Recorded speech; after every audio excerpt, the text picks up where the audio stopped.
નમસ્કાર મિત્રો, કેડી education YouTube ચેનલમાં આપ સૌનું હાર્દિક સ્વાગત કરું છું। આજનો જે ટોપિક છે અને મહત્વનો વિષય ગણી શકાય તેવો એટલે કે આવક અંગેનું પ્રમાણપત્ર। તો ઘણા બધા વ્યક્તિઓને બરાબર આવક અંગેનું પ્રમાણપત્ર છે, એમાં અરજી કેવી રીતે કરવી, અરજી કેવી રીતે ફિલઅપ કરવી એટલે કે ભરવી કેવી રીતે, તલાટી જોડે સહી સિક્કા કેવી રીતે કરાવવા, પછી એના બાદ તમારે જમા કેવી રીતે કરાવવાનું, પછી જે ઓરિજિનલ આવકનું જે પ્રમાણપત્ર છે એટલે કે સર્ટિફિકેટ કેવી રીતે આવે, એટલે કે A to Z માહિતી આપણે આ વિડીયોમાં લઈશું। તો વિડીયોમાં છેલ્લે સુધી બનાવી રહેજો અને વિડીયોમાં લાઇક, શેર અને સબસ્ક્રાઈબ કરી દેજો।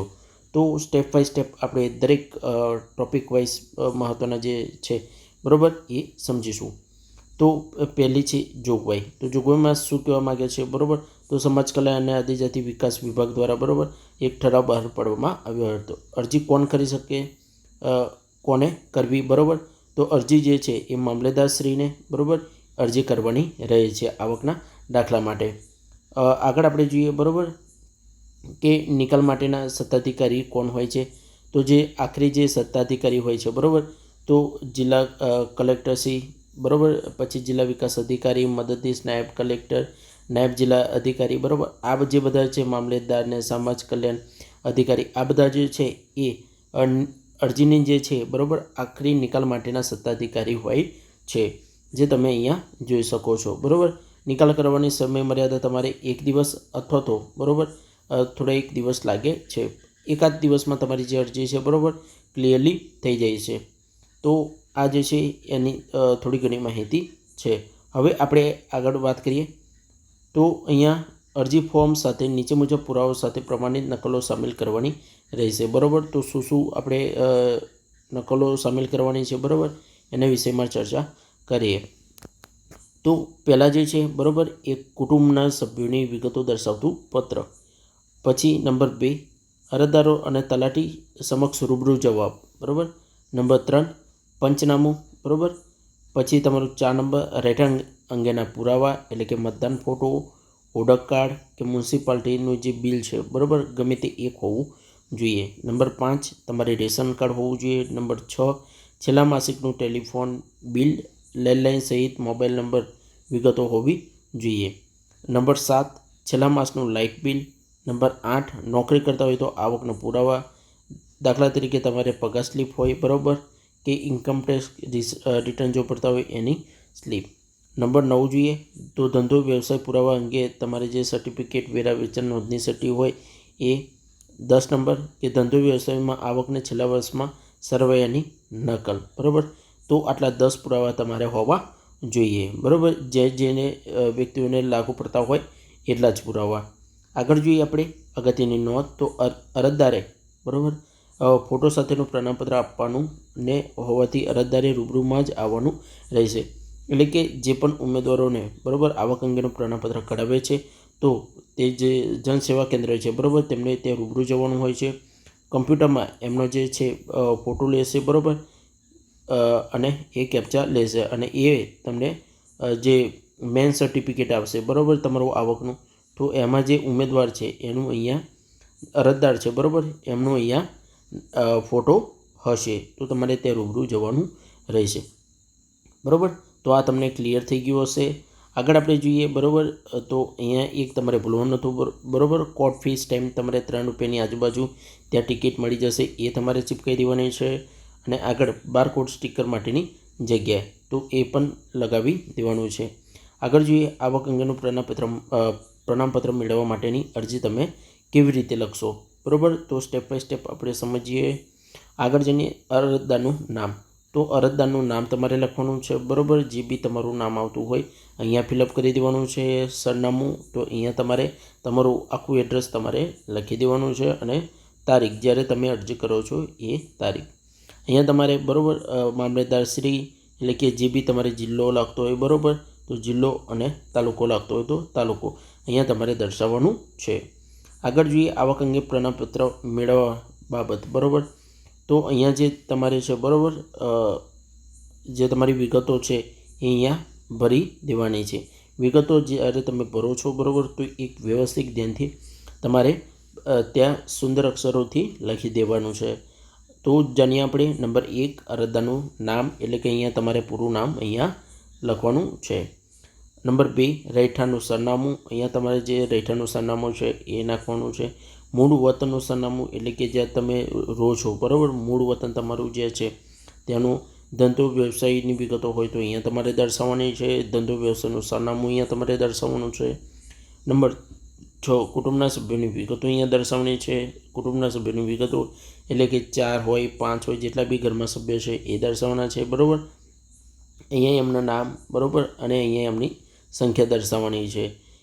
કુટુંબના, બરાબર, નંબર 8માં કુટુંબની કુલ વાર્ષિક આવક, બરાબર, જે તમામ ધંધા અને વ્યવસાયમાં થતી કુલ આવક દર્શાવવાની છે અહીંયા.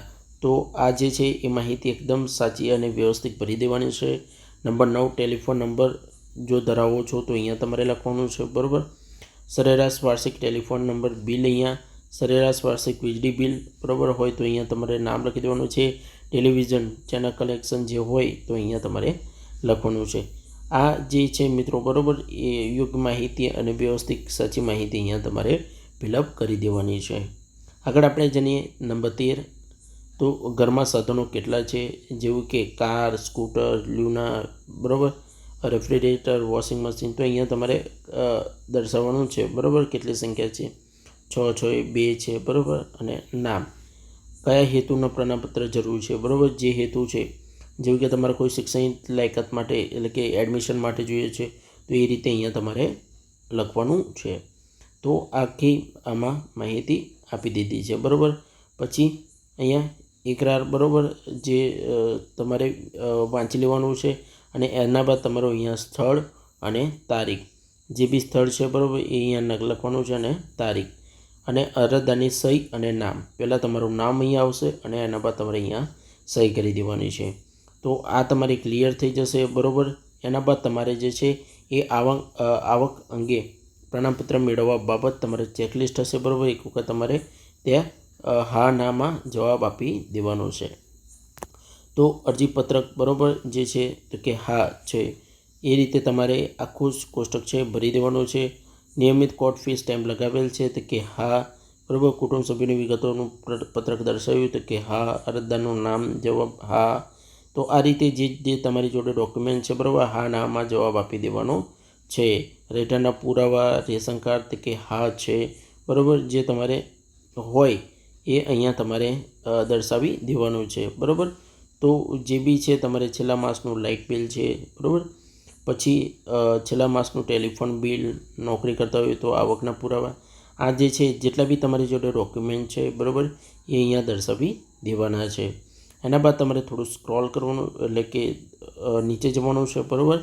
એના બાદ તમારે અહીંયા સ્થળ અને તારીખ દર્શાવી દેવાની છે. અહીંયા જે છે, બરાબર, અરજદારનું નામ આવશે, સહી આવશે અને અંગૂઠાની નિશાની, બરાબર. તો અહીંયા જે કોઈ બી અરજદાર છે એનું નામ અહીંયા લખી દેવાનું. એના બાદ સિગ્નેચર, જો સહી નથી કરતો, બરાબર, તો અહીં અંગૂઠાનું નિશાન આવશે, બરાબર. તો આ તમારું જ્યારે ક્લિયર થઈ જાય છે ત્યારે તમારે થોડું જે છે, બરાબર, આગળ જવાનું છે. અને નોંધ, બરાબર, જે તમારે અહીંયા એક વખત ધ્યાનથી વાંચી લેવાનું છે. તો અરજીપત્રક સ્વીકાર્યું, બરાબર. તો અહીંયા જે છે અહીંયા એમની જે કર્મચારીની સહી, નામ, સિક્કો અને તારીખ આવશે. જો કોઈ પણ કર્મચારી છે, બરાબર, અહીંયા એમનું નામ, સહી અને સિક્કો મારી દેશે, બરાબર. તમારા અરજીપત્રકમાં વ્યવસ્થિત તમારી જો ડોક્યુમેન્ટ હશે, બરાબર, ઝેરોક્સ અને વ્યવસ્થિત તમે ચેકલિસ્ટ અને ફિલઅપ કર્યું હોય છે તો અહીંયા સહી કરી દેશે અને આગળ તે મોકલી દેશે. અહીંયા તમારે જે છે, બરાબર, કુટુંબના સભ્યોની વિગતો દર્શાવતું પત્ર અહીંયા તમારે હશે તો અહીંયા તમારે ફિલઅપ કરવાનું રહેશે. અહીંયા કુટુંબના સભ્યોનું નામ, જેવા કે 5 કુટુંબના સભ્યો છે, અહીંયા નામ, બરાબર. પછી સંબંધ શું છે, બરાબર. તો જે અરજદાર છે એના જે છે, બરાબર, પુત્ર, પુત્રી, બરાબર, પત્ની, આ રીતે અહીંયા દર્શાવવાનું છે. એમની ઉંમર અહીંયા, એમનો ધંધો, બરાબર, અને વાર્ષિક આવક અહીંયા દર્શાવવાની છે. તો આ તમારું જ્યારે ક્લિયર થઈ જાય છે તો અહીંયા તમારી સહી અને નામ આવશે. સ્થળ અને તારીખ અહીંયા લખી દેવાની છે. આગળ આપણે જઈશું તો અહીંયા જે અરજદારને છે, બરાબર, રૂબરૂ જવાબ માટે, બરાબર, તલાટી પાસે જવાનું રહેશે એમને. તો અહીંયા જે છે એ જે વિગતો અધૂરી અહીંયા છે, બરાબર, કોષ્ટકમાં એ તલાટી દ્વારા જે છે એ ફૂલફિલ કરવામાં આવશે, બરાબર. અને તમારી જોડે રૂબરૂમાં જ જવાબ એ માગશે, તો તમારે વ્યવસ્થિત જવાબ આપી દેવાનો છે, બરાબર. તો આ જે છે એ વિગતો સંપૂર્ણ વ્યવસ્થિત રીતે ભરી દેવાની છે. એક્ઝામ્પલ તરીકે મારા કુટુંબમાં કુલ કેટલા સભ્યો છે, તો 5 સભ્યો, બરાબર. જે પૈકી કમાવનાર વ્યક્તિ કેટલા છે, તો કે 2 છે, બરાબર.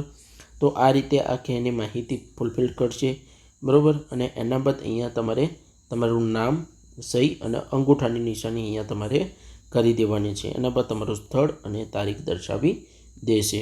એના બાદ તમારે રૂબરૂ છે, બરાબર. તો રૂબરૂમાં અહીંયા તલાટીનું સહી, નામ અને સિક્કો અહીંયા લખવામાં આવશે, બરાબર. એ ધ્યાન રાખવાનું છે, અહીંયા એમનું સહી અને સિક્કો કરાવવાનું ભૂલવાનું નથી. આગળ આપણે જોઈએ પંચનામું. તો પંચનામું પણ તલાટી દ્વારા જ કરવામાં આવશે, બરાબર. તો એક વખત જાણી લેવાનું છે. પંચનામામાં જોઈએ, બરાબર, અનુક્રમ નંબર, પછી નામ, ઉંમર, ધંધો અને વાર્ષિક આવક. તો આ મહત્ત્વનું છે, બરાબર, પંચનામું. તો આ પણ તમારે યોગ્ય રીતે ભરી દેવાનું છે, બરાબર. તો આગળ જાણીએ કે શું કહેવા માગે છે, બરાબર. તો અમુક નીચે સહી કરનાર પંચો, બરાબર, અરજીઓ રૂબરૂ પૂછીને લખાવીએ છીએ કે તારીખ જે છે, બરાબર, એ તારીખ આવકના દાખલા માટે અરજી કરેલ છે. એટલે કે આખી જે તમારે જે અરજદારનું નામ, બરાબર, એ રૂબરૂમાં આવીને તમારો કુટુંબની કુલ સંખ્યા વ્યક્તિઓ માટે પૈકી વ્યક્તિ, બરાબર, છે જેનું સુધરે છે. તો આ રીતે આખા રહેઠાણના પુરાવા અંગેની સંપૂર્ણ માહિતી તલાટી લેશે. અને એના બાદ, બરાબર, તેઓ તેમની વાર્ષિક આવક રૂપિયા જે છે, બરાબર, એક્ઝામ્પલ તરીકે 1 લાખ રૂપિયા, બરાબર, આ રીતે 1 લાખ રૂપિયા તે કે છે, બરાબર. તો આ રીતે આખું લખતા હોય છે અને એ દર્શાવે છે. અહીંયા એના બાદ અહીંયા, બરાબર, સ્થળ, તારીખ, બરાબર, અહીંયા અરજદાર જે સામેવાળા જે પંચનામું કરે છે, બરાબર, તો જે પંચના વ્યક્તિઓ છે એમના બેના નામ અને અહીંયા તલાટી, બરાબર, સહી અને સિક્કો આવશે. તો આ જે છે, બરાબર, આખી યોગ્ય માહિતી તમને આપી દીધી છે. અરજી કેવી રીતે કરવું, પંચનામું કેવી રીતે કરવું. તો વિડીયો ગમે તો વિડીયોને લાઇક, શેર અને સબસ્ક્રાઈબ કરી દેજો. તો એક નવા વિડીયોમાં આપણે ફરી મળીએ. તો મિત્રો રજા આપજો. નમસ્કાર.